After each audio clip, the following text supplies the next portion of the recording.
do redistricting in the state of Illinois? Do we want to continue the status quo or nibble around the edges, or do we want wholesale change?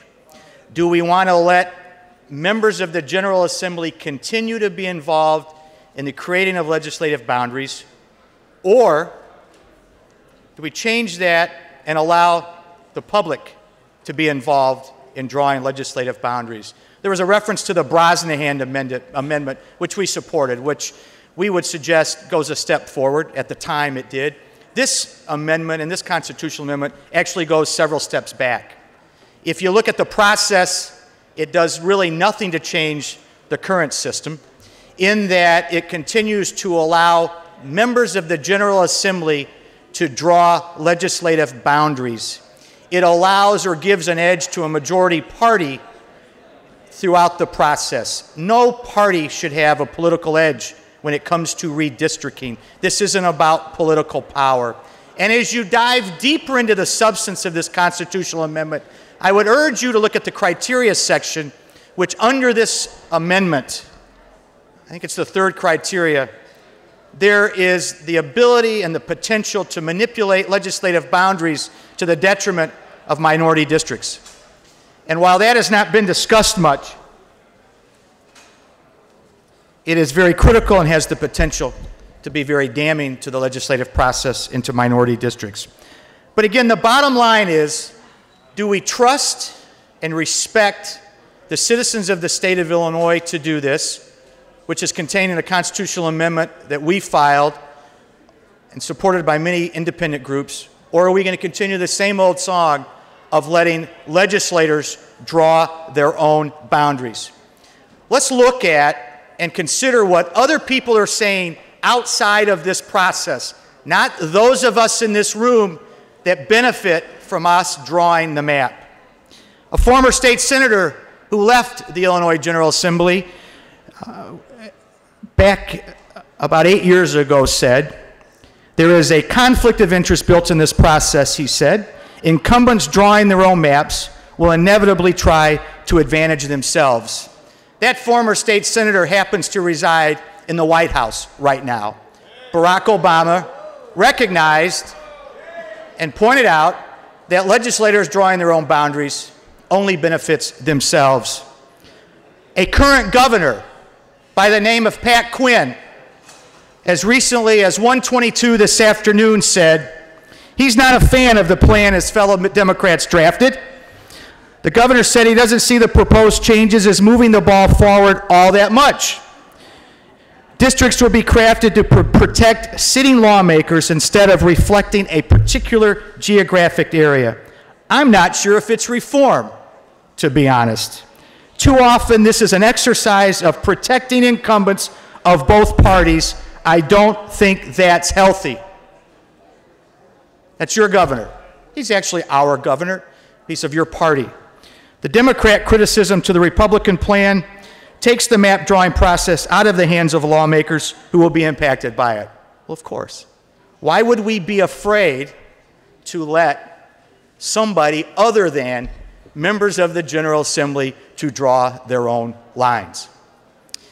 I was in the committee in and out yesterday when we heard this bill, and it amazed me when a member of the committee suggested to a woman from the League of Women Voters that he knew more about the legislative redistricting process than she did, and that how dare she question him and suggest to him that it should be done in a different way. Since when are these our districts? Since when is the 84th district, the one I represent, my district? This isn't my district. This is a district of 100,000 people that I'm lucky enough to represent. I don't have any ownership in it. None of us have ownership in our districts. It's not how it's supposed to work. So why should I have the privilege, because I'm a sitting member of this body, or a right to draw these legislative boundaries? Does that not reek of a conflict? Is there anything ironic about that to any of you in this chamber, that we're drafting our own boundaries?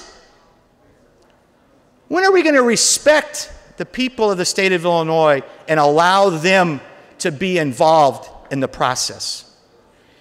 This is not just a Republican argument. The League of Women Voters have not been known as one of the biggest proponents of Republican politics in this state over the years, nor have Protestants for the Common Good, the United Power for Action and Justice, DuPage County United, Lake County United, David Hoffman, Illinois Campaign for Political Reform, Common Cause, Change Illinois, the Illinois Chamber, the Illinois Farm Bureau, the Better Government Association, all believe that the current system does not work. And it doesn't work unless you happen to be the beneficiary of these boundaries that we draw. People in this state at the moment, and perhaps around the country, are angry and afraid. They're afraid, really, in many ways, for economic reasons. They're worried about their jobs, they're worried about their mortgages, they're worried about health care, they're worried about their kids' education, and they're angry at us because we haven't gotten that anger. We haven't recognized that things aren't working. We aren't willing to work together. We are ignoring the inherent problems that exist in this state. We have a governor in prison. We have another governor under indictment. We have a culture of corruption in the state of Illinois. And our citizens demand a culture of accountability, both on the budget side and on the governing side. Ronald Reagan, known for many things, challenged Gorbachev many years ago to tear down that wall. He was at Berlin and said, tear down this wall.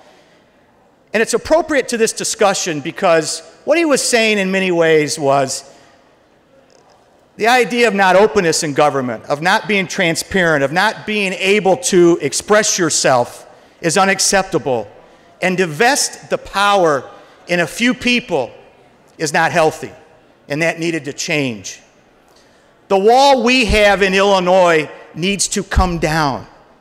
For too long, we've allowed a few people to run this state.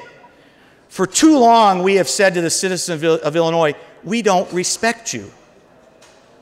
Imagine, if you will, how novel it would have been last year if we had been able to say to the citizens of the state of Illinois, our United States Senator became the President of the United States. A good thing in many people's mind.